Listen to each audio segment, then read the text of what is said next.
Hello மக்களே, நம்ம தச்சுமா சேனலில் இன்றைக்கி என்ன பார்க்க போகிறீங்கன்னா, பூசணிக்காய் ஜூஸ் தான் நான் போட போகிறேன். கிட்டத்தட்ட நான் வெயிட் லாஸ் ட்ரை பண்ணதுலேருந்து இந்த பூசணிக்காய் ஜூஸ் குடிக்கணும்னு ஒரு ஆசை.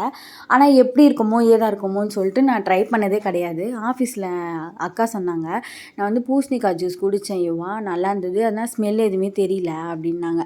சரி நம்மளும் ட்ரை பண்ணி பார்ப்போமேன்னு சொல்லிட்டு பூசணிக்காய் வாங்கினேன். வாங்கி ஒரு அரை பூசணிக்காய் மட்டும் எடுத்தேன். இதுவே கம்மி தான் நினச்சேன், ஆனால் அதிகமாக தான் இருந்தது. பிஞ்சாக இருந்தது, கொட்டைலாம் எதுவுமே இல்லை. இதில் அறுக்கும் போதே உங்களுக்கு தெரியும். நான் என்ன பண்ணேன்னா, ஒரு பாதி பேட்ச் மட்டும் எடுத்து தண்ணி ஊற்றி அரைச்சிட்டேன். அரைச்சதுக்கப்புறமா ஜூஸ் மட்டும் எடுத்துட்டேன்.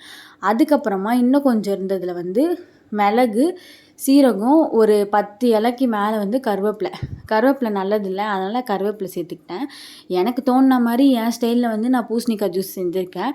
அரை ஸ்பூன் உப்பு, இது வெடிக்கட்டாமல் அது கூட மிக்ஸ் பண்ணி குடிச்சிட்டேன்.